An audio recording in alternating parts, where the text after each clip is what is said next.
ငါအသက်ပဲရှင်တာငါအသက်ပဲရှူတာအသက်မရှင်တော့ရဲဘော်ဘယ်ကျော်ကြဆုံးတယ်အပေါက်လေးကတေးသေးလေးပဲနှလုံးကိုထိတယ်တခါတည်းတည်တယ်အဲ့ဒီမှာငါတို့တောင်ကြားမှာကူခဲ့ရတယ်အဲ့ဒီနောက်မှာမင်းတို့ငါဘတ်မစင်ခဲ့ဘူးလားစင်ပါတယ်အုံနောက်နဲ့မောင်းကိုဖြုတ်ငါလည်းစစ်သားမဟုတ်ဘူးတွေ့ကြုံမရှိဘူးအုံနောက်နဲ့မောင်းကိုဖြုတ်ခဲ့ရတဲ့နေ့တွေပဲအဲ့တော့ငါတို့ကတရေတွေဖြစ်တယ်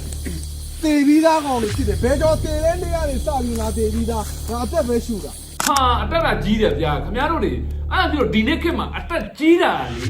ေပေဖို့နီးလာတာပဲအဖတ်တင်တဲ့လူတွေအများကြီးပဲလောကမှာဟေးချစ်တဲ့ချင်းများအားလုံးပဲမင်္ဂလာပါ Just Solution ကနေပြန်လဲကျဆိုလိုက်ပါတယ်အခု Just Dance ဆက်ပြီးမြတ်ထုတဲ့ရင်လေးတွေဒီနေ့ဂျွန်လ29ရက်နေ့နောက်ဆုံးရရှိတဲ့တဲ့ထုတဲ့ရင်ကောင်းလေးတွေရဲ့ပြီးတော့နောက်မှာနော်ကိုဇွဲကိုစီတို့ဂွေးတိတ်မင်တို့တဲ့ဆက်ပြီးတဲ့လေးတွေလည်းတူကြရမှာဖြစ်ပါတယ်ဟုတ်ပြီထုံးစံတဲ့ Just နဲ့တူဆုံးတွေလိုက်ပါချစ်ရှုဖို့ဖိတ်ခေါ်ပါတယ်ကဲဟုတ်ပြီတဲ့ရင်လေးတွေလူရင်းတူနဲ့အရင်ဖတ်ပြပါမယ်။ရင်းသားလေးတိုက်ဘလောမြို့နယ်ကြောက်ကရွာရှိပြိုစောတိစခန်းကိုတိုက်ခိုက်သိမ်းပိုက်ရစစ်သားအလောင်း3လောင်းနဲ့တနတ်9လက်သိမ်းဆက်ရရှိခဲ့တယ်လို့သိရှိရပါတယ်။ကောင်းမှကောင်းပြီးတော့ရင်းသားလေးတိုက်တရချောင်းမြို့နယ်မင်းတိုက်ရွာဘုံကြီးချောင်းတွင်အထိုင်ချတပ်ဆွဲထားသောအကြမ်းဖက်စစ်တပ်ကိုဝင်ရောက်တိုက်ခိုက်ခဲ့ရစစ်တပ်ဖက်မှ9ဦးထက်9ဦးမတာပေါ်တော့ပြီးလက်နက်ခဲယမ်းများသိမ်းဆက်ရရှိခဲ့တယ်လို့သိရှိရပါတယ်။ကောင်းမှကောင်းပြီးတော့နောက်မှာရှမ်းပြည်နယ်ကရင်နီပြည်အစပ်ဖိန်ခုံမြို့နယ်ဆောင်းနန်းခဲကြီးရွာကိုမီးရှို့ဖျက်ဆီးနေတော့စစ်တပ်နဲ့လက်အီငှက်ခွ PNOP တို့စစ်များကို drone ဖြင့်ပုံကျတိုက်ခိုက်ခဲ့ရ PNO မှတပ်ခွဲမှုဘူကြီးနောင်ဆိုင်တည်ဆုံတော့ခဲ့တယ်လို့သိရှိရပါတယ်ဆက်လက်ပြီးမှအကွေးတိတ်မတင်ဆက်ပြီးတဲ့တင်လေးတွေဆက်ကြည့်လိုက်ကြအောင်နော်အိုးဘိုထောင်မှာအကျဉ်းချနေတဲ့မန္တလေးတိုင်းရဲ့လွှတ်တော်ဥက္ကဋ္ဌဦးအောင်ကျော်ဦးဟာပန်းနာရင်ကျက်ယောဂကြောင့်အမောဖောက်ပြီးတော့ဒီကနေ့မနေ့9နာရီလောက်မှာတိတ်ဆုံးသွားကြောင်းမြန်မာနိုင်ငံလုံးဆိုင်ရာနိုင်ငံရေးအကျဉ်းသားများကွန်ရက် PPNM ရဲ့လူမှုကွန်ရက်စာမျက်နှာမှာထုတ်ပြန်ကြေညာထားပါတယ်။ဦးအောင်ကျော်ဦးဟာရုတ်တရက်အမောဖောက်လာတာကြောင့်ထောင်ဆေးရုံကိုပို့ဆောင်ပြီးတော့နိုင်ပိုင်းအကြာမှာတိတ်ဆုံးသွားတာလို့ထုတ်ပြန်ကြေညာချက်မှာပါရှိပါတယ်။ဦးအောင်ကျော်ဦးတိတ်ဆုံးတာဟာပြင်ပဆေးရုံမှာအချိန်မီကုသခွင့်မရတာကြောင့်တိတ်ဆုံးရတာဖြစ်တယ်လို့လည်း PPNM ကပြောထားပါတယ်။ဦးအောင်ကျော်ဦးဟာ2015ခုနှစ်နဲ့2020ခုနှစ်ရွေးကောက်ပွဲတွေမှာအမျိုးသားဒီမိုကရေစီအဖွဲ့ချုပ် NLD ရဲ့မန္တလေးတိုင်းပသိမ်ကြီးမြို့နယ်ကနေတိုင်းလွှတ်တော်ကိုယ်စားလှယ်အဖြစ်အနိုင်ရရှိခဲ့တဲ့သူဖြစ်ပါတယ်။2021ခုနှစ်ဒီဇင်ဘာလ30ရက်နေ့မှာတော့စစ်ကောင်စီဟာဦးအောင်ကျော်ဦးကိုပုံမှန်905ကာကြီးပုံမှန်25တို့နဲ့ထောင်ဒဏ်9နှစ်အမိန့်ချမှတ်ထားပါတယ်။မြန်မာဆီးရီးယားရုရှားပါဝင်စစ်ရာဇဝတ်မှု war crimes ကျူးလွန်တဲ့အမှုတွေနဲ့ပတ်သက်ပြီးတော့အချက်လက်စုဆောင်းစုံစမ်းတဲ့အစီအစဉ်ပေါင်း20ကျော်ကိုဗဒံငွေဖြတ်တောက်ဖို့အမေရိကန်အိမ်ဖြူတော်ကအဆိုပြုထားတယ်လို့ Reuters သတင်းဌာနကရေးသားထားပါတယ်။အိမ်ဖြူတော်နဲ့နှိစက်တဲ့သတင်းရင်းမြစ်3ခုနဲ့အစိုးရစာရွက်စာတမ်းတွေကိုထောက်ထားပြုရေးသားထားတယ်လို့ဆိုပါတယ်။အဲ့ဒီအဆိုပြုချက်ကိုအမေရိကန်အစိုးရရဲ့စီမံခန့်ခွဲရေးနဲ့ဘတ်ဂျက်ဌာနကဗိုလ်မှူးနေ့ကတင်ပြခဲ့တာပါဒါပေမဲ့အဲ့ဒါဟာအဆိုပြုချက်အစစ်မျှတာဖြစ်ပြီးတော့နောက်ဆုံးဆုံးဖြတ်ချက်မဟုတ်ဘူးလို့ဆိုပါတယ်နိုင်ငံခြားရေးဝန်ကြီးဌာနအနေနဲ့အယူခံလျှောက်ထားနိုင်တယ်လို့တကားဖွင့်ပေးထားပါတယ်ငွေကြေးထောက်ပံ့မှုဖြတ်တောက်မဲ့အစီအစဉ်တွေကအများအပြားဟာအကြမ်းဖက်ရက်စက်မှုတွေနဲ့ပတ်သက်ပြီးတော့တရားမျှတမှုဖော်ဆောင်ပေးရေးအတွက်အချက်လက်စုဆောင်းနေကြတဲ့ဒေတာတွင်းကအဖွဲ့အစည်းတွေဖြစ်တယ်လို့ဆိုပါတယ်ဒေါ်နယ်ထရန့်ဟာနိုင်ငံခြားကူညီထောက်ပံ့ငွေနဲ့ပတ်သက်ပြီးတော့ဒေါ်လာဘီလီယံနဲ့ချီတဲ့ငွေတွေကိုဖြတ်တောက်နေတာဖြစ်ပါတယ်နိုင်ငံခြားရေးဝန်ကြီးဌာနအနေနဲ့အယူခံဝင်ခွင့်ပေးထားပေမဲ့နိုင်ငံခြားရေးဝန်ကြီးမာကိုရူဗီယိုအနေနဲ့အယူခံဝင်မဲ့အလားအလာကတော့တော်တော်နေပါတယ်လို့အဲ့ဒီသတင်းရင်းမြစ်တွေကဆိုကြပါတယ်ရွှေမြင့် Washing Factory shop ဖွင့်စက်ရုံကအလုပ်သမားတွေဟာဓာတုပစ္စည်းတွေကိုအကာအကွယ်မပါဘဲနဲ့ကင်တွယ်နေရတဲ့အတွက်ကြောင့်ထိခိုက်မှုတွေရှိပေမဲ့အလုပ်ရှင်ဘက်ကတာဝန်ယူတာမရှိဘူးလို့မြန်မာနိုင်ငံထုတ်ကုန်နဲ့စက်မှုလက်မှုအလုပ်သမားများအဖွဲ့ချုပ် IWFM က TM Media ကိုအတည်ပြုပြောဆိုပါတယ်အလုပ်သမားတွေဟာလုပ်ငန်းခွင်ထဲမှာဓာတုပစ္စည်းတွေနဲ့နေ့စဉ်ထိတွေ့လုပ်ကိုင်နေကြရပေမဲ့လက်အိတ်နှာခေါင်းစည်းစတဲ့အကာအကွယ်ပစ္စည်းတွေကိုလည်းမပေးဘူးလို့ဆိုပါတယ်ရှော်ဈေးတွေဟာမွန်းကျက်လွန်းတဲ့အတွက်ကြောင့်ရင်ဘတ်တွေအောက်နာအန်ဂျီတာတွေဖြစ်နေတယ်လို့လည်းအလုပ်သမားတွေကဆိုကြပါတယ်အခုလိုအခြေအနေမျိုးတွေမှာလည်းစက်ရုံဘက်ကဘာမှလုပ်မပေးသလိုထိခိုက်ဒဏ်ရာရခဲ့ရင်တောင်မှထဲ့စရာစိတ်အစင်သက်မရှိဘူးလို့ဆိုပါတယ်ရွှေမြင့်ရှော့ဖွတ်စက်ရုံမှာအလုပ်သမား100ကျော်ရှိပြီးတော့နေရာမျိုးစုံမှာအလုပ်လုပ်ကန်ရတဲ့အတွက်ကြောင့်အလုပ်သမားတွေအနေနဲ့မနိုင်မနှင်းလုပ်နေကြရတယ်လို့ဆိုပါတယ်ဒါအပြင်ဒဏ်ပေးတဲ့စနစ်ကပြင်းထန်တဲ့အတွက်ကြောင့်အလုပ်သမားတွေကမြန်မာနိုင်ငံထုတ်ကုန်တဲ့စက်မှုလက်မှုအလုပ်သမားများအဖွဲ့ချုပ် IWFM ကိုတိုင်ကြားခဲ့ပါတယ် အလုပ်သမားတွေရဲ့အဆိုအရစက်ရုံဘက်ကခွင့်တိုင်လို့ရှိရင်ခွင့်ရမပေးတာအချိန်မိုးကိုအတင်းကျပ်ဆင်ခိုင်းတာနဲ့တိုင်တန်းတာတွေမလုပ်ဖို့မန်နေဂျာကချိတ်ချောက်တာမျိုးတွေရှိတယ်လို့ဆိုပါတယ်စက်ရုံကိုလာရောက်စစ်ဆေးမှုတွေလုပ်လို့ရှိရင်လည်းစက်ရုံဘက်ကနေပြီးတော့အစင်သင့်ရွေးချယ်တင်ကြားထားတဲ့သူတွေကိုပဲတွေ့ဆုံဖြေကြားခိုင်းနေတယ်လို့ဆိုပါတယ်ရွှေမြင့်ရှော်ဖွတ်စက်ရုံဟာရန်ကုန်မြို့လှိုင်သာယာမြို့နယ်ရွှေလမန်းစက်မှုဇုံတွေကနဝရေးမင်းကြီးလမ်းမှာရှိပြီးတော့တရုတ်နိုင်ငံသားပိုင်စက်ရုံတရုံဖြစ်ပါတယ်တန်းပြည်တက်မာသုံးနယ်မြေနောင်ချိုမြို့နယ်မှာရှိတဲ့နောင်ဖာညံတော်လုံဆန်အုံမခါနဲ့နောင်လင်ကျေးရွာတွေမှာစစ်ကောင်စီနဲ့တန်းတက်မတော် TNL တို့တိုက်ပွဲဖြစ်ပွားခဲ့တယ်လို့ TNL ကထုတ်ပြန်ထားပါတယ်မနေ့ကဇွန်လ26နေ့တုန်းကနောင်လင်းကျေးရွာနဲ့နောင်ဖာကျေးရွာအကြားမှာတိုက်ပွဲဖြစ်ပွားခဲ့ပြီးတော့စစ်ကောင်စီဘက်ကလက်နက်ကြီး39လုံးဒရုန်းအသုံးပြုပြီးတော့ဘုံ18လုံးပစ်ခတ်တိုက်ခိုက်ခဲ့တဲ့အတွက်ကြောင့်နေအိမ်နှလုံးထိခိုက်ပျက်စီးခဲ့ပါတယ်ဒါအပြင်မှာညံတော်ကျေးရွာမှာတိုက်ပွဲဖြစ်ပွားခဲ့ပြီးတော့စစ်ကောင်စီဘက်ကလက်နက်ကြီး31လုံးနဲ့ဒရုန်းအသုံးပြုပြီးတော့ဘုံ15လုံးပစ်ခတ်တိုက်ခိုက်ခဲ့တယ်လို့ဆိုပါတယ်ဇွန်လ25ရက်နေ့တုန်းကလည်းနောင်ချိုမြို့နယ်နောင်လင်နောင်အောလုံဆန်နဲ့နောင်ဖာကျေးရွာတွေမှာတိုက်ပွဲဖြစ်ပွားခဲ့ပြီးတော့စစ်ကောင်စီဘက်ကဒရုန်းနဲ့ဘုံ28လုံးလက်နက်ကြီး68လုံးပစ်ခတ်တိုက်ခိုက်ခဲ့တယ်လို့ဆိုပါတယ်ဇွန်လ25ရက်နေ့ဇွန်လ26ရက်နေ့ထိတိုက်ပွဲဖြစ်နေချိန်တွေအတွင်းစစ်ကောင်စီဘက်ကလက်နက်ကြီး138လုံးနဲ့ပစ်ခတ်တိုက်ခိုက်ခဲ့ပြီးတော့ဒရုန်းအသုံးပြုပြီးတော့ဘုံအလုံး60လဲကျဲချတိုက်ခိုက်ခဲ့တယ်လို့ဆိုပါတယ်EU ဥရောပသမဂ္ဂဟာမလိုတမျိုးလိုတမျိုးလုပ်နေတယ်လို့စပိန်ဝန်ကြီးချုပ်ပီတရိုဆန်ချေကဆွဆွဲပြောဆိုလိုက်ပါတယ်။ယူကရိန်းကိုကျူးကျော်တဲ့ရုရှားကိုပိတ်ဆို့အရေးယူတာတွေလုပ်ပြီးတော့ဂါဇာကိုကျူးကျော်တဲ့အစ္စရေးကိုတော့အရေးမယူဘဲနဲ့မတိကျအောင်ဆောင်နေတာဟာ EU ဥရောပသမဂ္ဂကမလိုတမျိုးလိုတမျိုး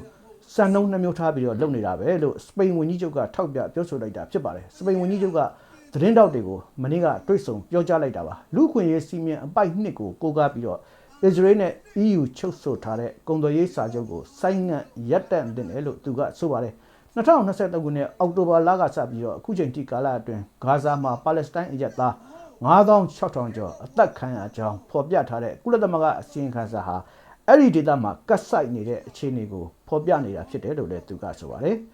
စပိန်မှာရှိတဲ့အစ္စရေးတန်မတ်ကတော့ဝန်ကြီးချုပ်ရဲ့မှတ်ချက်ဟာအစ္စရေးစန့်ကျင်ရေးလုပ်နေတာပဲလို့ဆိုပါတယ်အိန္ဒိယမြန်မာနယ်စပ်မီဇိုရမ်ပြည်နယ်ကမြန်မာဒုက္ခသည်တွေရဲ့မြန်မာမှတ်ပုံတင်တွေကိုတင်ဖို့စီစဉ်နေတယ်လို့မီဇိုရမ်ဝန်ကြီးချုပ်လာဒူဟိုမာကအိန္ဒိယနိုင်ငံခြားရေးဝန်ကြီးဌာနရဲ့တွဲဘက်အတွင်းမှူးစရင်ဒါဘဂတ်ကိုမနေ့ကပြောလိုက်ပါတယ်မြန်မာဒုက္ခသည်တွေဟာမီဇိုရမ်နယ်စပ်မှာအကြိမ်ကြိမ်ဝင်လိုက်ထွက်လိုက်တွာလာနေတဲ့အတွက်ကြောင့်အဲ့ဒီလိုမှတ်ပုံတင်တွေတင်ဖို့လိုရတာလို့မီဇိုရမ်ဝန်ကြီးချုပ်ကဆိုပါတယ်အဲ့ဒီလိုမြန်မာနဲ့အိန္ဒိယဟိုဘက်ဒီဘက်ကူးတန်းသွားလာနေကြတဲ့မြန်မာဒုက္ခသည်တွေကတချို့ဟာဥပဒေချိုးဖောက်တာတွေလုပ်နေတယ်လို့လည်းသူကပြောပါတယ်။ဒါ့အပြင်မီဇိုရမ်ပြည်နယ်မှာရောက်နေတဲ့မြန်မာဒုက္ခသည်တွေအားလုံးရဲ့လက်ပွေရာမျက်လုံးစကန်ဖတ်တာစတဲ့ဇီဝဗေဒဆိုင်ရာအချက်လက်တွေကိုလည်းရယူမယ်လို့မီဇိုရမ်ပြည်နယ်ဝန်ကြီးချုပ်ကအိန္ဒိယနိုင်ငံသားရေးဝန်ကြီးကိုပြောထားပါတယ်။မြန်မာဒုက္ခသည်3200ကျော်ရဲ့ဇီဝဗေဒဆိုင်ရာအချက်လက်တွေကိုအခုလာထဲမှာစတင်စုဆောင်းနေပြီလို့မီဇိုရမ်အစိုးရကထုတ်ပြန်ထားပါတယ်။တနေ့တော့မှဘိန်း1334ကီလိုကျော်ဘိန်းဖြူ1944ကီလိုကျော်စိတ်ကြဆွေးပြား281တန်းကျော်နဲ့ ice 16000ကီလိုကျော်အပါအဝင်စုစုပေါင်းဒေါ်လာတန်း300ဝန်းကျင်တန်ဖိုးရှိတဲ့မူရည်ဆေးဝါးတွေကိုမိရှုဖျက်ဆီးလိုက်တယ်လို့စစ်ကောင်စီကဒီနေ့ဇွန်လ29ရက်နေ့မှာထုတ်ပြန်ပါတယ်။မိရှုဖျက်ဆီးလိုက်တဲ့မူရည်ဆေးဝါးတွေဟာရန်ကုန်ပဲခူးရှမ်းပြည်နယ်ကရင်ပြည်နယ်နဲ့ရခိုင်ပြည်နယ်အပါအဝင်နေရာအနှံ့ကနေပြီးတော့တနစ်အတွင်းတင်စီရမိတဲ့မူရည်ဆေးဝါးတွေဖြစ်တယ်လို့လည်းဆိုပါတယ်။အပြည်ပြည်ဆိုင်ရာမူရည်ဆေးဝါးအလွဲသုံးစားသုံးဆွဲမှုနဲ့တရားမဝင်ရောင်းဝယ်တိုက်ဖြတ်ရေးနေ့ဖြစ်တဲ့မနေ့ကဇွန်လ26ရက်နေ့မှာစစ်ကောင်စီကတင်စီရမိတဲ့မူရည်ဆေးဝါးတွေနဲ့ဓာတုပစ္စည်းတွေကိုတောင်ကြီးရန်ကုန်မန္တလေးစကိုင်းတမူကတာနဲ့ရွှေဘိုမြို့တွေမှာမိရှုဖျက်ဆီးမှုတွေပြုလုပ်ခဲ့တာပါ။အခုလစောစောပိုင်းလောက်ကနေစပြီးတော့စစ်ကောင်စီရဲ့ပခုတ်ကူတပ်မ101ကနေပေါက်မြို့နယ်ဘက်ကိုအင်အားထောင်နဲ့ချီတုံးပြီးတော့စစ်ကောင်စီကစစ်ကြောင်းထိုးနေတယ်လို့ပြည်သူ့ဒီမိုကရက်တစ်တပ်တော် PDA ရဲ့တာဝန်ခံတူက TM Media ကိုပြောပါတယ်။ရိတ်ခါပို့တဲ့ရင်တန်းတွေနဲ့ဘေးကကာပေးတဲ့ခြေလျင်စစ်ကြောင်းတွေအလုံးပေါင်းရင်အင်အား1000ကျော်လောက်ရှိပါတယ်။အဲ့ဒီစစ်ကြောင်းဟာလမ်းတစ်လျှောက်ကအရက်သားပိုင်ပစ္စည်းတွေကိုခိုးယူလူရက်တာပြစ်ခတ်တာတွေနဲ့မီးရှို့ဖျက်ဆီးတာတွေလုပ်နေပါတယ်။အဲ့ဒီစစ်ကြောင်းဟာ PDA ရဲ့တပ်စခန်းတစ်ခုကိုလည်းမီးရှို့ဖျက်ဆီးသွားပါတယ်။ဇွန်လ10ရက်နေ့မှာသူတို့ရှိရဲ့ရွာကိုရောက်လာတဲ့ရင်နှန်းတွေကတည်းပါလာတဲ့ခြေလျင်စစ်ကြောင်းအင်အား150ကျော် PDA ရှိရဲ့ရွာကိုရောက်လာပြီးတော့ကြတော့ ရွာပတ်ချလိုက်ကိုရှာဖွေရင်းနဲ့စခန်းကိုတွေ့သွားပြီးတော့14ရက်နေ့လောက်ကမီးရှို့ဖျက်ဆီးခဲ့တာလို့ PDA တာဝန်ခံကပြောပါတယ်မီးရှို့မခံရခင်စစ်ကောင်စီစစ်ကြောင်းနဲ့ PDA ရဲ့ကင်းအဖွဲ့ထိတွေ့တိုက်ပွဲဖြစ်ပွားခဲ့တယ်လို့ဆိုပါတယ်အဲ့ဒီတိုက်ပွဲဖြစ်ချိန်မှာလဲစစ်ကောင်စီဘက်ကလေကြောင်းကနေ drone paramotor တွေနဲ့ဘုံကျဲတာအပြင် Y12 နဲ့လည်းလေကြောင်းကနေဘုံကျဲတိုက်ခိုက်ခဲ့ပါတယ် PDO ရဲဘော်တွေဘက်ကတော့ထိခိုက်ကြဆုံးမှုမရှိဘူးလို့ဆိုပါတယ်အဲ့ဒီထောင်ထဲချီအင်အားရှိတဲ့စစ်ကောင်စီစစ်ကြောင်းစထွက်လာချိန်ကစပြီးတော့အခုချိန်ထိကြီးကြီးမားမားတိုက်ပွဲဖြစ်တာ2ကြိမ်လောက်ပဲရှိပါသေးတယ်ကျန်တာကတော့မိုင်းဆွဲတိုက်ခိုက်တာတွေလောက်ပဲရှိတယ်လို့ PDA တာဝန်ခံကဆိုပါတယ်စစ်ကောင်စီတပ်နဲ့စစ်ကောင်စီလက်အောက်ခံ PNO ပြည်သူစစ်ကတိုက်ပွဲဖြစ်ပွားတာမရှိပဲရှမ်းပြည်တောင်ပိုင်းစီဆိုင်မြို့နယ်နောင်ပိုကျွော်ကိုလက်နက်ကြီးနဲ့ပစ်ခတ်တိုက်ခိုက်ခဲ့တဲ့အတွက်ကြောင့်နေအိမ်တစ်လုံးပျက်စီးပြီးတော့ပြည်သူတယောက်ဒဏ်ရာရခဲ့တယ်လို့ပိုအိုးအမျိုးသားလွတ်မြောက်ရေးအဖွဲ့ချုပ် PNL ကထုတ်ပြန်ပါတယ်စစ်ကောင်စီကနေပြီးတော့ဇွန်လ25ရက်နေ့ညပိုင်းမှာနောင်ပုံရွာကို60မမလက်နက်ကြီးနဲ့6ကြိမ်ပစ်ခတ်တိုက်ခိုက်ခဲ့တယ်လို့ဆိုပါတယ်အဲ့ဒီတိုက်ခိုက်မှုကြောင့်နေအိမ်တစ်လုံးပျက်စီးပြီးတော့အသက်49နှစ်အရွယ်အိမ်ရှင်ဖြစ်သူလည်းလက်နက်ကြီးထိမှန်ဒဏ်ရာရခဲ့ပါတယ်ပြီးခဲ့တဲ့ဇွန်လ16ရက်နဲ့23ရက်နေ့မှာလည်းစီဆိုင်မြို့နယ်တပူးထိုရွာကနေအိမ်တွေကိုစစ်ကောင်စီတပ်နဲ့ PNO ပြည်သူစစ်တွေမိရှို့ဖျက်ဆီးခဲ့တယ်လို့ထုတ်ပြန်ချက်မှာဖော်ပြထားပါတယ်နောက်ဆုံးရသတင်းတွေကို TN Media ကနေပြီးတော့တင်ပြပေးနေတာဖြစ်ပါတယ်ခင်ဗျာကဲနော်ဂွေးတိမ်မတင်စပစ်တဲ့န်ဒီပေါ်ပရိဒေဂျာမင်တော့တချက်လေးကိုကမမရေးပြပါ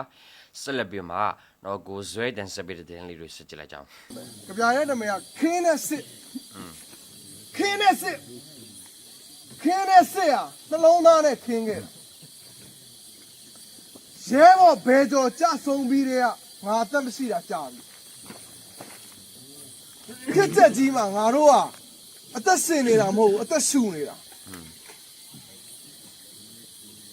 တရေဟာတေသူဖြစ်လို့ငွေမမတ်ဘူးအာနာမယူဘဝင်မယူအာနာရှင်စနစ်ကြဆုံးရမယ်အရေးတော်ပုံအောင်ရမည်လို့ငါထထရွတ်တော့တချို့တော်လိုင်းရေးသမားတွေရင်တုံကြတယ်ဘဝမှာတနက်မောင်းရဲဘော်ဘဝမှာတနက်မောင်းနှလုံးသားနဲ့ဖြုတ်တယ်ဦးဆောင်သူဖြစ်လာတော့တနက်မောင်းအုံနောက်ပါထည့်ထုတ်ရတယ်ရဲဘော်ဘယ်ကျော်ကြဆုံးပြီးတဲ့ကငါသေပြီးသားခင်းတဲ့စစ်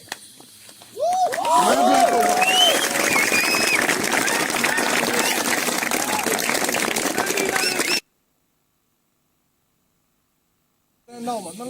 ဟိုဘာလဲရဲဘော်ဘွားမှာနှလုံးသားနဲ့မောင်းဖြုတ်ငါတို့ကငါရဲဘော်မကြမဆုပ်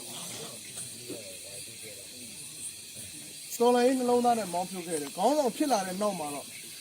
ငါတို့ကမင်းတို့လုံခြုံဖို့မင်းတို့အနေနဲ့ကင်းစွာတိုက်ပွဲတိုက်နိုင်မှုဆိုတော့အုံနောက်ပါမောင်းအောင်ထည့်ဖြုတ်သွားဒါတွေနေ့တိုင်းပဲတွေးခေါ်စဉ်းစားနေရတယ်ပေါ့နော်ဟိုပြီးတော့မယ်ရဲဘော်ဘယ်ကျော်ကြဆုံးပြီးတဲ့ကငါတေးပြီးသားငါအသက်ပဲရှင်တာငါအသက်ပဲရှူတာအသက်မရှင်တော့ဘူးရဲဘော်ဘယ်ကျော်ကြဆုံးတယ်အပေါက်လေးကတေးသေးလေးပဲနှလုံးကိုထိတယ်တခါတည်းတေးတယ်အဲ့ဒီမှာငါတို့တောင်ကြားမှာကုခဲ့ရတာအဲ့ဒီနောက်မှာမင်းတို့ကဘတ်မစင်ခဲ့ဘူးလားစင်ပါတယ်အုံနောက်နဲ့မောင်းကိုဖြုတ်ကို SK ကြဆုံးတယ်ခေါင်းကိုဝင်တဲ့အစတေးသေးလေးပဲမင်းတို့အဲ့ဒီနောက်မှာအုတ်ထုတ်တွေကမစင်ခဲ့ဘူးလားစင်ခဲ့ပါတယ်အုံနောက်နဲ့မောင်းကိုဖြုတ်ငါလည်းစစ်သားမဟုတ်ဘူးတွေ့ကြုံမရှိဘူးအုံနောက်နဲ့မောင်းကိုဖြုတ်ခဲ့ရတဲ့နေ့တွေပဲအဲ့တော့ငါတို့ကတရေတွေဖြစ်တယ်တေပြီးသားကောင်တွေဖြစ်တယ်ဘယ်တော့တေတဲ့နေ့ကနေစပြီးငါတေပြီးသားငါအသက်ပဲရှူတာငါတေနေတာကြာပြီစိတ်တွေရောလူတွေရောသို့တော့အသက်ပဲရှူနေတာဟိုအဲ့ဒါကြောင့်မို့ငွေအကြောင်းယာရုယာခံအကြောင်းတခြားမမောစရာအကြောင်းတွေငါ့ကိုမပြောနဲ့စကားစားငါ့ကိုအမြဲကြောက်ရဘာဖြစ်လို့လဲလောကမှာမမောစရာမရှိတဲ့ကောင်ကအကြောက်အဆုံးပဲတဲ့ငါဘာမှမမောဘူးအားလုံးတူတူရှင်သန်ခွင့်လွတ်လပ်ခွင့်ရလွယ်ဘာမှမမောတဲ့ကောင်ဖြစ်တဲ့အတွက်ကြောင့်မို့စကားစားငါရဲ့ကျန်စီတွေးတောလောက်ကင်မှုတွေအမြဲတမ်းကြောက်ရအဲ့ဒါတွေကမင်းတို့ပါမှဖြစ်မှာ ဘောပေါက်လားဒီလိုနဲ့ပြစ်ဆုံးရတာဟိုအရင်ဝမ်းတာတယ်နော်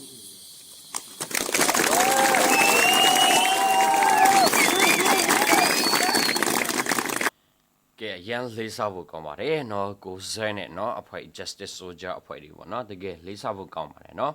ကျွန်တော်ရဲဘော်တွေနှလုံးသားကတကယ်ပဲပေါ့နော်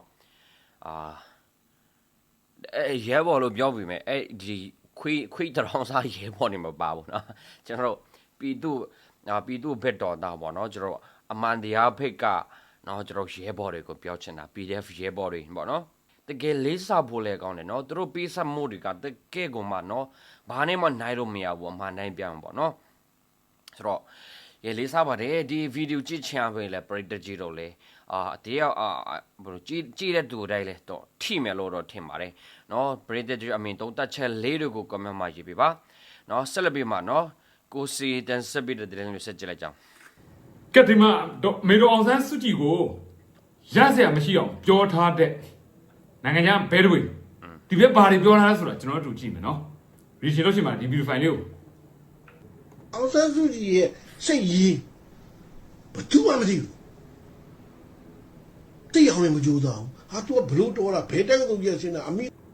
ဒီဘက်စောက်ပေါ်ပဲလာတဲ့ကကွာဒါနိုင်ငံခြားမှာနေပြီးသူတို့ပေါ်တဲ့ကောင်တွေရှိတယ်နော်ဒေါ်အောင်ဆန်းစုကြည်ရဲ့စိတ်ရည်ဘလို့မှမတည်ဘူးဆိုတော့ဒေါ်အောင်ဆန်းစုကြည်ကသူရထားတဲ့စုကငြိမ်းချမ်းရေးနိုဘယ်စုဒေါ်အောင်ဆန်းစုကြည်ရတဲ့ကာကွယ်ဦးစီးချုပ်လုပ်မယ်နော်စစ်တပ်ကအကြီးကဲလုပ်မယ်နော်စစ်နီးပြူဟာတွေမှာဝင်ရောက်ဆွတ်ဖက်တာဒီစစ်တပ်နဲ့ပတ်သက်တဲ့ဟာတွေကိုဘာတွေများစီမံခန့်ခွဲနေလို့လဲဒေါ်အောင်ဆန်းစုကြည်ဆိုတာလူထုကခေါင်းဆောင်ဖြစ်တင်မြှောက်ထားတဲ့တာမန်လူတွေကလူတယောက်ပဲလေအလုံးစုံကိုတက်ကျွမ်းတော့ကြည့်ပြီးတော့တက်ပြညွန့်ညံရနေတဲ့ဖျားချင်မဟုတ်ဘူးခမရစောက်ပေါ်စကားအရင်စပြောတာပဲဟာအတက်ကကြီးတယ်ဗျာခမရတို့တွေအဲ့ဒါပြောဒီနေ့ခေတ်မှာအတက်ကြီးတာလေပေဖို့နီးလာတာပဲအဖတ်တင်တဲ့လူတွေအများကြီးပဲလောကမှာကိုသူများတယောက်ကိုဝေဖန်လိုက်မယ်ပြောလိုက်မယ်ငါတိတယ်ငါတတ်တဲ့ပုံစံမျိုးနဲ့စောက်ပေါ်တွေအများကြီးအခုဒီမှာကြည့်ဒေါ်ဆန်းစုကြည်စစ်ရေးတယ်ဘာမှမသိဘူးဆိုဒေါ်ဆန်းစုကြည်စစ်ရေးသိအောင်ဒေါ်ဆန်းစုကြည်ဘာဆန်းစစ်ရေးတယ်ဘာလဲလူလူကောင်းဆောင်ဖြစ်သွားတာနဲ့အကုန်လုံးကိုဖြစ်ရဖို့လားပြောအဲ့ဒါပဲလူတွေကသူများကောင်စောက်ပြပြောချင်တာလေကိုပြောလိုက်တဲ့စကားတခုကအတိတ်ပဲရှိလားမရှိလားကိုဒီစကားပြောလိုက်တာဒီကိုအပြစ်ပြောတဲ့လူကိုထိနေမှာလားကိုထိမှာလားဆိုတဲ့အတွေးကိုမတွေးနိုင်တော့ချော်ထော်အောင်နော်နားတော်ကြီးဒါလူတွေဘလို့ဖင်ကရှောက်ပြောနေတယ်မိငါဘာမှဝူဝေးမပြောဘူးလို့ချန်နမ54ငါတို့အိမ်သားရှိတာဘာလို့ပြရအောင်အမြဲတမ်းဖြတ်သွားနေရနေတက်လူဘာလို့ပြရအောင်ငါတို့ကြောင်းသွားလဲစိတ်ဝယ်ရှိရမို့ဘာလို့ပေးရဖို့လဲဒေါ်အောင်ဆန်းအမေတော်အောင်ဆန်းစုရဲ့ channel ပဲခင်ဗျားတို့အိမ်ဘေးမှာရှိတယ်ဘာလို့ပေးရမှာနော်မြတ်စွာဘုရားပွင့်တဲ့အချိန်လုံးကလည်းအဲ့ဒီဘေးနားမှာစိတ်ကြောင်းနေကောင်တပုံကြီးပဲတိလားကိုရီးယားကတပ်ပညုတာဘုရားရှင်ဆိုတန်ဖိုးထားအောင်မလေးတကက်လေးဝင်ဖြစ်နေတာဖူးကျင်လို့တော့မဖူးပါဘူးဘုရားပွင့်ခဲ့တဲ့နေအောင်တော့တကူတကတွားဖူးနေရတာဒါပေမဲ့အဲ့ဒီဘုရားပွင့်တဲ့အချိန်မှာအဲ့ဒီဘုရားပွင့်တဲ့ညောင်ဝင်ဘေးနားမှာစိတ်ကြောင်းနေတဲ့စိတ်ကြောင်းသားတွေအများကြီးရှိတယ်ခင်ဗျားလိုပဲပေါ့တန်ဖိုးနားမလဲတဲ့ပညာမဲ့အောက်တန်းသားတွေရှင်းလားပြောရတာရှိတယ်နော်ဆက်ပြောတိလားကဲဘာလို့ပါဒေါ်အောင်ဆန်းစုကြည်အိမ်ခင်းရတယ်ခမည်းဖြတ်သွားတာဘာလို့ကောက်ဘူးလဲဘာလာဖြတ်သွားပါဖြစ်ကိုပြောဖြတ်သွားသူမလာခင်ကမြင်ဘူးထားတဲ့နေရာဖြတ်ကျော်နေတဲ့နေရာနော်အဲ့ဒီဟာသူ့နာမည်လည်းမဟုတ်ဘူးသူ့ကိုအောင်ဆန်းဦးနာမည်လည်းမဟုတ်ဘူးအောင်ဆန်းစုကြည်နာမည်လည်းမဟုတ်ဘူးသူ့အမေဒေါ်ခင်ကြီးနာမည်ကြီးအေးလေအဲ့ဒါကဘာလုံးတိတယ်တနိုင်ငံလုံးတိတယ်တလောကလုံးတိတယ်လေဒေါ်အောင်ဆန်းစုကြည်ကဒါကျမနာမည်ကျမအိမ်ဘာလို့ပြောဘူးလားပြောထားတဲ့ဗီဒီယိုဖိုင်ရှိလားဒီအိမ်ကြီးကကျမအိမ်မှာရှိကျမနာမည်ဘာလို့ပြောထားလားခမရစောက်ပေါ်ပဲဟာ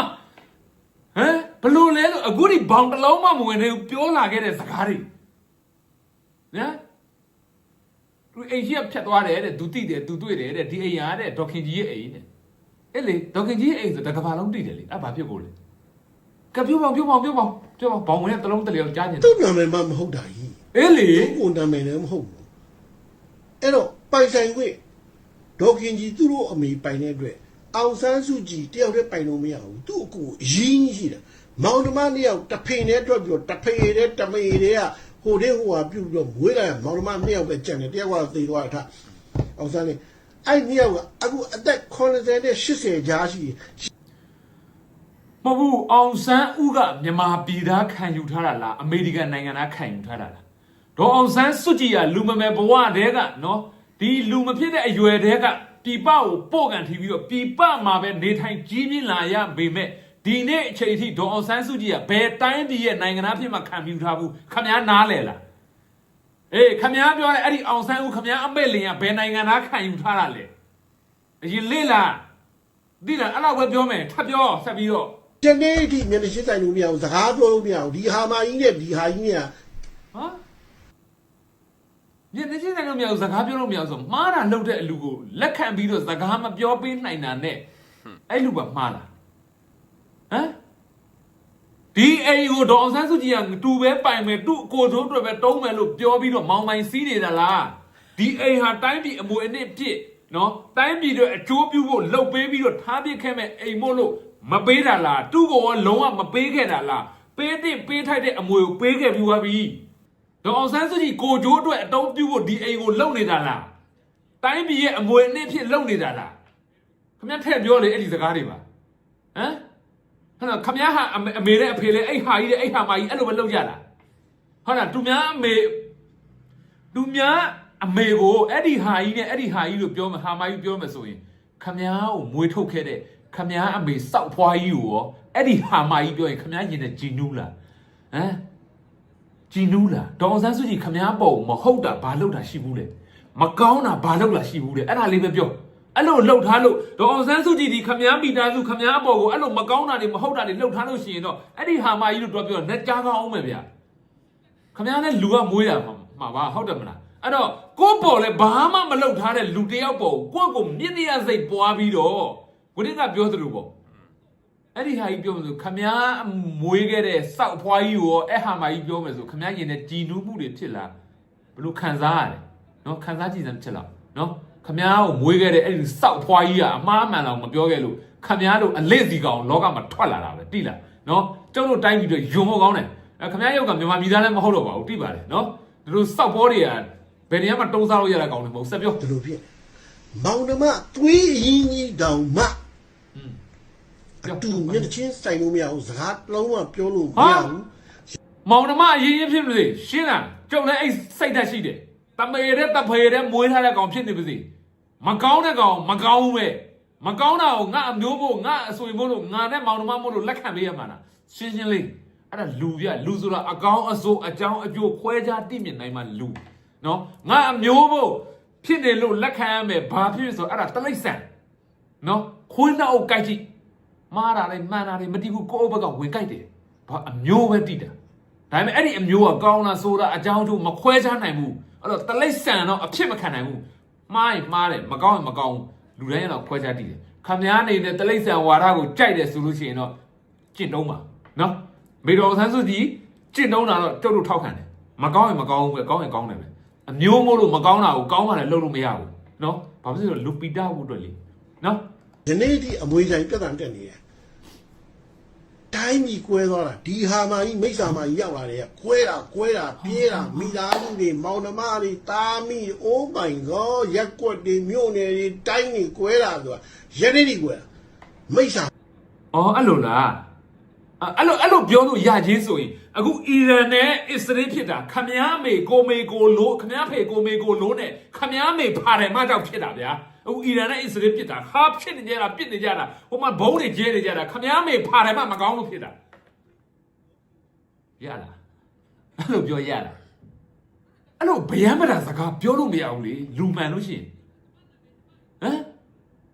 ်တိုင်းပြည်ကွဲတယ်ဆိုတာဒေါ်အောင်ဆန်းစုကြည်ကြောင့်တိုင်းပြည်ကွဲတယ်ဆိုရင်ဘယ်နေရာလဲပြလေဒေါ်အောင်ဆန်းစုကြည်လှုပ်လို့ကွဲသွားတဲ့နေရာဟမ်နေဝင်အာနာသိမ့်လိုက်တယ်တိုင်းပြည်ကဘယ်အနေထားဖြစ်သွားတယ်စောမောင်တို့တန်းရွှေတို့ထပ်သိမ့်တယ်တိုင်းပြည်ဘယ်အဆင့်ထိရောက်သွားတယ်အခုမင်းအောင်လိုင်ထပ်သိမ့်တယ်တိုင်းပြည်ဘယ်လိုဖြစ်သွားလဲတိုင်းပြည်ကိုတကယ်ဖြစ်စည်းနေတဲ့ဒူတွေကိုကြားတော့ခမားကတခေါမပြောရဲပဲနဲ့ဘာမှမဆိုင်တဲ့ဒီအမေအိုကိုတွားပြီးတော့တိုက်ခိုက်ကြအောင်ဟမ်ခုနေ့ကျုပ်ပြောတဲ့စကားကိုလက်ခံမှခမားပြောတဲ့စကားမှန်လိမ့်မယ်နော်ဒီတိုင်းပြည်ကွဲတာဒေါ်အောင်ဆန်းစုကြည်သောဆိုရင်ခုနေ့ကပြောတော့မှအစ္စရေးနဲ့အီရန်ဖြစ်နေတဲ့ခမားအမေဖာတယ်မနဲ့ခမားအဖေကိုမေကိုလိုးကြောင့်မှဖြစ်နေတာလက်ခံလားအေးအဲ့လိုမျိုးကျုပ်ဗျမ်းမတာပြောမယ်လက်ခံလား လက်မခံဘူးဆိုရင်ကိုရင်းကခမည်းစောပြောတဲ့စကားကလည်းလက်ခံလို့မရဘူးလို့မှတ်တော့ဘာလို့ခမည်းတို့အောက်တန်းစားတွေကိုအဲ့လိုမျိုးဥပမာကိုကွက်ကွက်ကွင်းထင်းလဲရင်းလဲဖွင့်လဲပွင့်ထောင်အောင်ပြမှနားလေတဲ့အတန်းစားကိုနော်ဆက်ပြောသိလားဆက်ပြော She's a fucking devil's monster vampire man ငါဒီလိုပဲပြောတာ ဆောက်ဖို့ယုံနေယုံနေတာ အခုသူ့ကိုကပြောတယ်ဒီအိမ်သူလိုချင်လို့ပြောတာမဟုတ်ဘူးတဲ့စောင့်ကြည့်ရုပ်လုံးလို့တဲ့သူကတိုက်နေတာလေ စောက်ကြည့်ရုပ်လို့ဆိုတော့ဒေါ်ဆန်းစုကြည်ကိုချိုးစီးပွားရှာထားတဲ့နေရာလေးရှိပြပါလားလို့ဟမ်အဲ့ဒီအိမ်နဲ့အဲ့ဒီအမွေဆိုင်နေနဲ့ဟမ် သူပြောတယ်အင်တာဗျူးမှာသူမလိုချင်ဘူးတဲ့ဒီကြလိုက်တယ်ကြလိုက်တယ်မလုပ်ဘူးတဲ့သူခက်နေတယ်သူပိုင်နေတော့ဟိုနေရာလေးပြည့်ဒီနေရာလေး ပြထိုက်လည်းမလုပ်ဘူးဆိုတွေကမင်းမဲ့လင်ပြောတဲ့စကားစဉ်းစားကြည့်တယ်ပြထိုက်လို့လားဒေါ်အောင်ဆန်းစုကြည်တွေ့လားဗိုလ်ချုပ်အောင်ဆန်းနဲ့ဒေါ်ခင်ကြီးတော့ပိုတော်မကောင်းဘူးလားဒေါ်ခင်ကြီးပိုင်ခဲ့တဲ့အိမ်ကိုတိုင်းပြည်ရဲ့အမွေအနှစ်ဖြစ်ပြထိုက်လှုပ်ထားတာတိုင်းပြည်အတွက်ကောမကောင်းဘူးလားဒေါ်ခင်ကြီးအတွက်ကောမကောင်းဘူးလားအဲ့လိုအရာကြီးကိုပြထိုက်လည်းမလုပ်ဘူးပြောပြီးဆိုတဲ့ကအဲ့လူကမှန်လားမှားလားဟမ်ဘယံမနာကိုလူကစွဲပြောလို့မရဘူးလေစကားဆိုတာ ဟိုကနေလို့ဒီကနေလို့သူလက်မခံနိုင်ဘူးလေသူ့အမေပိုင်တာလေအမေရဲ့နာမည်နဲ့စာချုပ်ကြီးကယနေ့နေ့ရှိနေတာအောင်စားစုကြီးနာမည်လည်းမဟုတ်သူ့နာမည်လည်းမဟုတ်ပါဘူး ဟုတ်တယ်လေ အမေအိမ်ကြီးတဲ့အမေနာမည်ကြီးနဲ့ဟုတ်ပြီသူနိုင်ငံသားကိစ္စမရှိဘူးသူမယူဒါပေမဲ့အမွေစက္ကန့်ပိုင်ဝင်ရှိတယ်လောရပြောင်းလိုက်တဲ့အတွက်သိချင်းလက်ထပ် အော်အေးမလို့ကျင်ဘူးဒါပေမဲ့လောရဲ့အမွေဆက်ခံခွင့်ရှိတယ်အဲ့မှတ်သားလောက်လေနော်မလို့ကျင်လို့နော် ဘောလုံးက ပြလိုက်တယ်မလို့ခိုင်းဘူးနော် မျက်နှာချင်းဆိုင်လို့မရတဲ့ဒီတိုင်းပြည်မှာသူကလာပြီးတော့လူအားဝလိုက်တာဒီတိုင်းပြည်ကိုတတ်ကြဖြတ်ကြဒီမိစ္ဆာမာကြီးကိုမင်းတို့နည်းနည်းရှင်းလိုက် အဲ့ဒါဆိုရင်88မတိုင်ခင်တက်တာတွေဖြတ်တာတွေအကုန်လုံးကဒေါန်ဆန်းစုကြည်မရောက်သေးဘူးလေဘလို့ဖြစ်လို့ခမားအမေလင်စစ်တပ်ကပြစ်တက်တာလေဟမ်ဒီတိုင်းပြည်မှာဒေါန်ဆန်းစုကြည်တက်တာတခုမှမရှိဘူးစစ်တပ်ကတက်တာကြီးပဲရှိတာဟမ်ဒေါန်ဆန်းစုကြည်မြောက်ပေးလို့လောက်ကတဲ့လူရှိခေါ်လာခဲ့ဘယံမနာပဲပေါက်ပန်း40ပဲကျွန်တော်တို့လူလောကမှာနော်ကောင်းပြောတာလူတွေဆိုတာတခါတည်းကျွန်တော်အံ့ဩတယ်ကျွန်တော်ပတ်ဝန်းကျင်မှာကြုံရပါတယ်ဘာဒီအမှန်တရားကိုပြောလိုက်လို့တိရမယ့်အရာကြီးကိုတိုးလို့စိတ်ထဲမှာပြောင်းပြန်ပြန်မြင်ပြီးတော့ဟာဒီလူတွေတကယ်လူပြစ်ရှုံးပါလားတွေးမိတယ်ရင်နာဖို့ကောင်းတယ်အဲ့လိုလူမျိုးတွေအခုဒီမှာဒီလူဒီလိုပဲကြည့်ဒီလူတက်ဆိုတာ90ကျော်ပြီဗျာ60ဒီပါကတ်နေလောက်တဲ့အနေထားဖြစ်ပြီဒါပေမဲ့အတက်တာ60ပြည့်ဖို့ဖြစ်တာပဲအတီတရားကစဉ်းစားကြည့်လေအခုသူပြောနေတဲ့စကားတွေဟမ်ဒါ15နှစ်အရွယ်ကလေးတောင်မှတူးထက်ဆိုင်အတိရှိတယ်နော်တွားပြီလူဖြစ်ရှုံးတာပဲနှစ်ပေါင်းများစွာတာလူလောကမှာနေတာလူရဲ့အနှစ်တာတာဘာမှမရှိတဲ့အတန်းစားတွေဟမ်ဒါအရင်ကြောက်တယ်ကျွန်တော်အဲ့ဘွားရောက် ဟုတ်ရင်မင်းတို့တိုင်းပြည်ကရရကိုရှိမှာမဟုတ်ဘူးဒီမိစ္ဆာမာကြီးကတော်တော်ကိုဆိုးတာအခုကပြောတယ် တော်လို့ရှိကြောက်တိုင်းပြည်ရရမရှိတော့ ယုံကြည်တာတော့သူဖင်လားငါတို့ကနေခဲ့ရတာ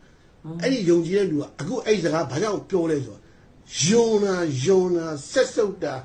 ဆက်စုပ်ယွန်ရှာပွဲဟိုခွေးချီပုံထဲအောင်ယုံနေတာအောင်ဆန်းစုကြည် ခမရတော့အမေစုကိုယွန်းစရာပြောဒါပေမဲ့ခမရရုပ်ကိုခမရကမှန်နဲ့ပြန်ကြည့်ရချစ်စရာကောင်းလားလို့အဲ့လူကလက်ငင်းအကျိုးပေးတယ်တိလားဒေါန်ဆန်းစုကြည်ကိုတော့ပြောဆိုဘာမှမဖြစ်ဘူးကြိုက်တဲ့တော့ပြောခမရပြန်ယွန်းလို့ယွန်းပြန်ပြီးတော့ယွန်းနေကိုမေကိုလိုပြီးတော့ပဲယွန်းနေပါစေဒေါန်ဆန်းစုကြည်ဘာမှမဖြစ်ဘူးဒါပေမဲ့ခမရဆောက်ခွက်အခုပြောနေရုပ်ကိုကြည်တဲ့ကြီးညိုစရာလေးစားစရာရှိသွားလားလို့အဲ့လားပဲအဲ့ဒါအချိန်တိုင်းမှာပြောင်းလဲနေတာ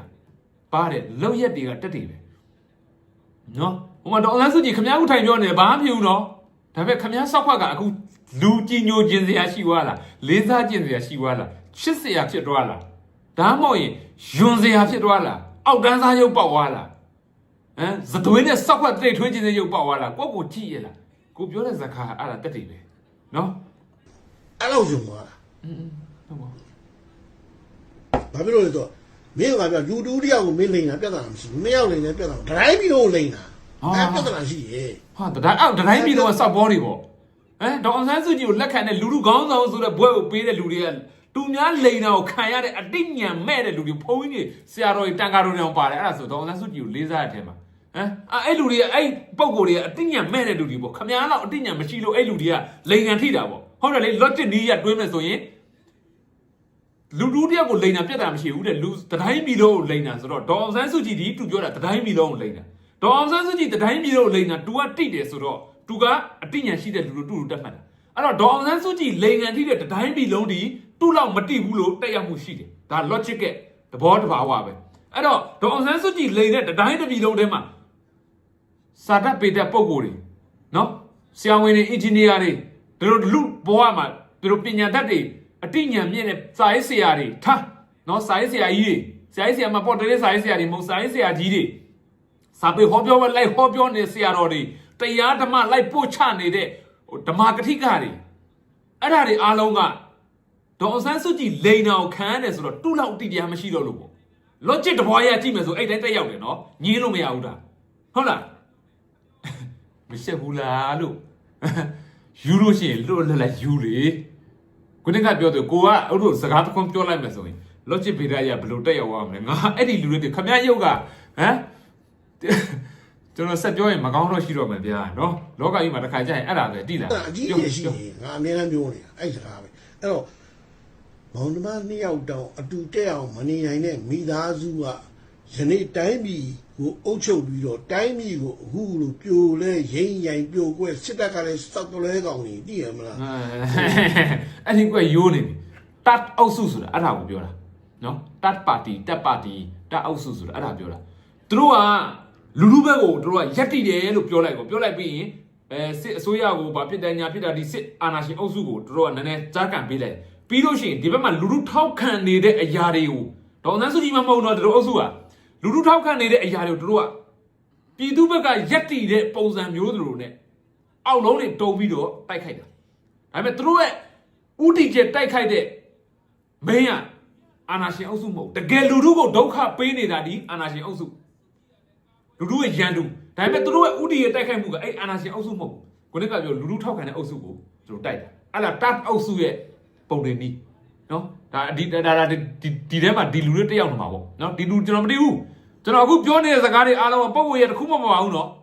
ရှင်းရှင်းလေးပဲအမှန်တရားကိုထည့်ပြောတာလာတစောက်ခုလည်းမဆိုင်ဘူးရှင်းရှင်းပြောတာပုံတိတ်လည်းမသိဘူးဒီလူဘာကောင်လည်းမသိဘူးနွားချီဖို့ကောင်လားဘာကောင်လည်းမသိဘူးသူတို့ဘာကောင်ဖြစ်ဖြစ်ကျွန်တော်ပြောနေတာကျွန်တော်အကြည့်ရှိတယ်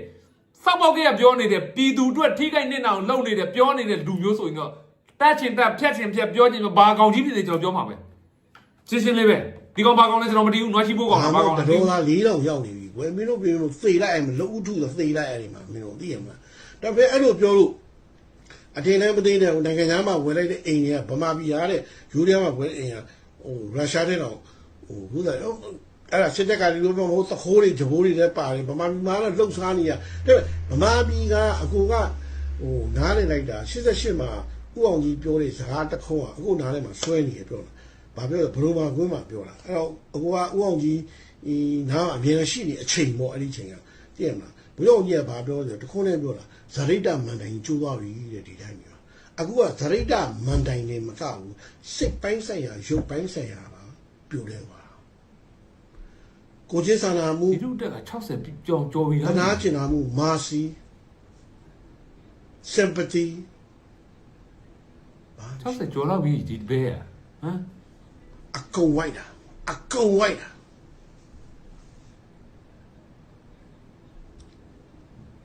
တိုင်းပြည်ကြက်တဲ့တော့လူချင်းစားကြတာကြောက်ရှာကြီးလူတွေဆိုတာက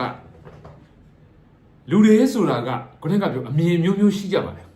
ဒါပေမဲ့အဲ့ဒီအမြင်ဒီလောကတစ်ပေါင်းအမှန်တရားတွေနဲ့ဖေးသွယ်သွားလို့တော့မရဘူးငါမြင်တာမှန်တာပဲလို့တော့သွားလို့မရဘူးငါဘလောက်ပညာတွေတတ်ထားတယ်ငါပညာတွေဘလောက်တင်ထားတယ်ပညာတင်တာကတင်တာပဲလေတင်တဲ့ပညာပေါ်မှာမင်းတက်မြောက်မှာပေါ့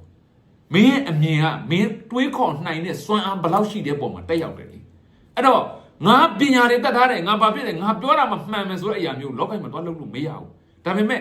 လုံးလို့ရတာဒီပါလေပညာမတတ်တဲ့သူစာမတင်ထားတဲ့သူပဲပညာမတင်ထားတဲ့သူပဲဖြစ်နေပါစေဦးတွေးခေါ်စွမ်းအားနိုင်စွမ်းကိုလောကတဘာဝအမှန်တရားနဲ့နှိုင်းယှဉ်ပြီးတော့တွေးခေါ်မယ်ပြောဆိုမယ်ဆိုရင်တော့